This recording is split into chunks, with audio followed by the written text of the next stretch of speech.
There's a ton of crap that comes along with knowing perspective, but I'm gonna tell you the only ones you really need to know to create hand-drawn backgrounds for your webtoons and comics.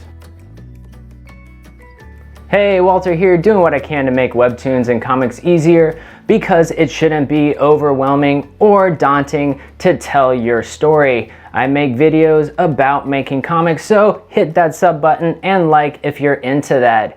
Having some perspective knowledge is going to help you understand this video, so check out some of my other perspective videos if this is all brand new to you.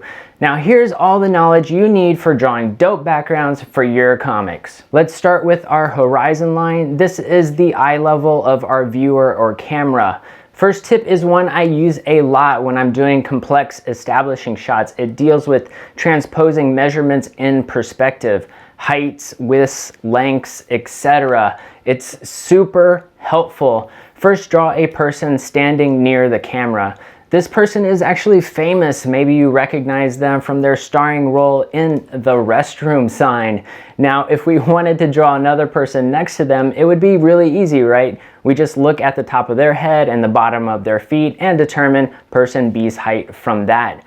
Person B is also really famous for their starring role in The Crosswalk. But what if you wanted to draw a crosswalk further back in your scene?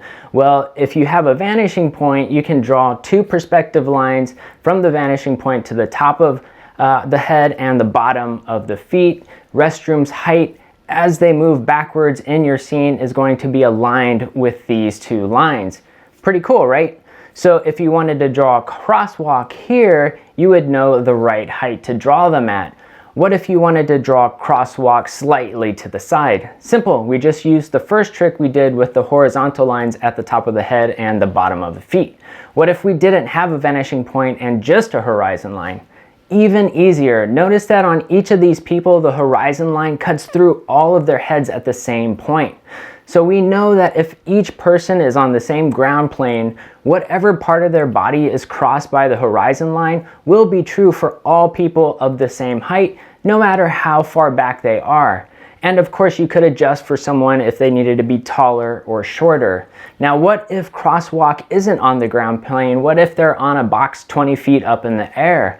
Simple, we pretend like they are on the ground and then transpose their height vertically using the power of your eyeballs or a ruler if you want, or copy and paste, whatever works for you. So say they're 6 feet tall, we need 3 of them and a smidge more to get our 20-foot high box. With that little trick, guess what else we can do? We can figure out the heights of other things. What if we're on the street and there's a building right here? Well, we know a door is a couple feet taller than a person, and the first floor ceiling is a few feet higher than that, and the second story is as tall as the first, and so on and so forth. Sometimes I will use this to draw a person in the background and just use them as a reference for drawing other things at the right scale, if it's cars, buildings, whatever. Even if that person's not gonna be there in the final drawing, they're still useful. It helps my brain see the scale of all the things. Second tip is a little bit more complicated, but just as helpful. It allows us to divide boxes into equal sizes. Say you have a rectangle, you can divide it in half by drawing 2 diagonal lines. This works on the horizontal and the vertical lengths. You can also cut a box into 3 by drawing a second diagonal line from the midline to the center, and finally you can divide it into fifths with just a few more steps like this. The coolest part is that this still works when the boxes are drawn in perspective. We get a horizon line, our vanishing points, 2 perspective lines so that we can draw our box in perspective. If you draw 2 diagonals in a rectangle, their intersection is going to be that center of the box, even if they're in perspective. And if you run another line from the vanishing point through this midpoint, it's gonna create 2 equal boxes. Then you could further split those boxes again and again. Why is this helpful?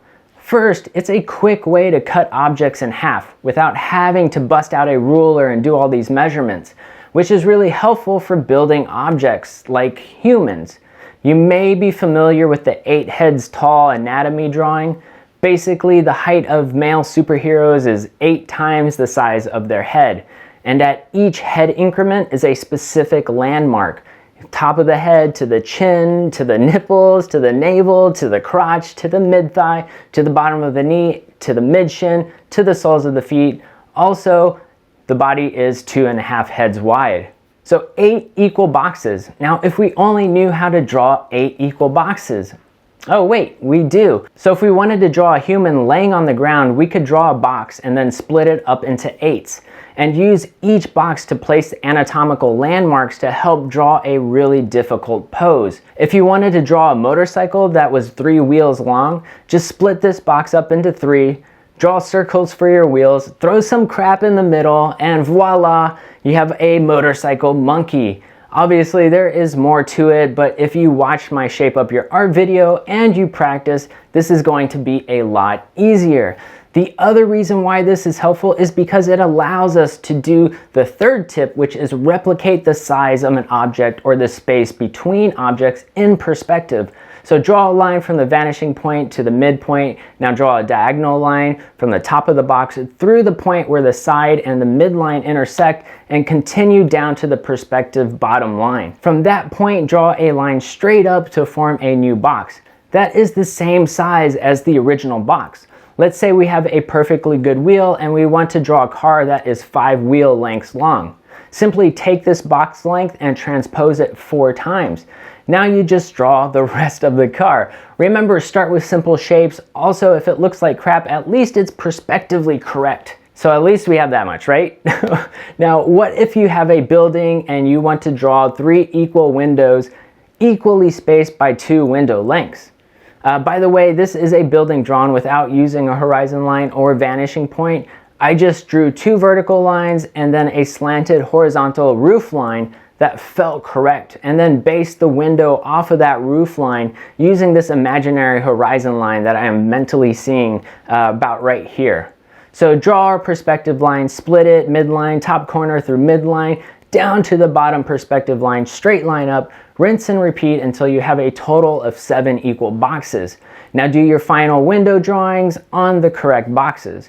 Now what if you wanted to draw another building the same size as this one? Well, we can do that. Since we can't see the entire building, we can't see the bottom of it, we make an imaginary box that we can see the top and the bottom of. It's the same width as the building, even though it's not the same height, but we're only worried about transposing the width right now. So we get our midpoint, midline, diagonal from the top through the mid side to the bottom perspective line, vertical line.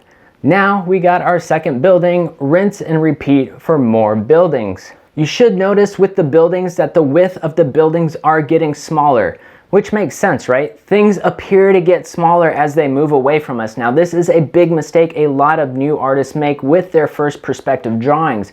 Artists will not account for this shrinkage.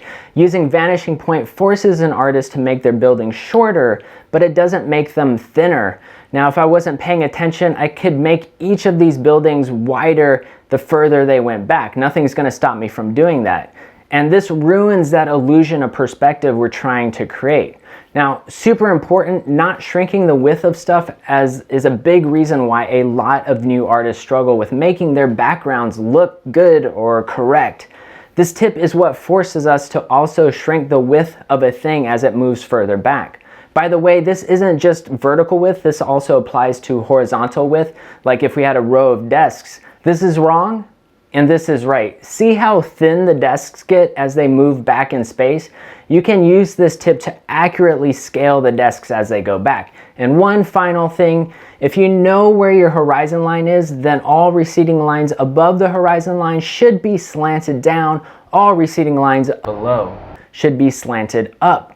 Unless things are meant to be rotated or they themselves have slanted edges. Sometimes when I'm drawing a complex image, I can forget that tip for certain elements like this particular window right here. If you don't understand any of these, let me know in the comments. I will do a part 2 of this video to help clarify all of these concepts.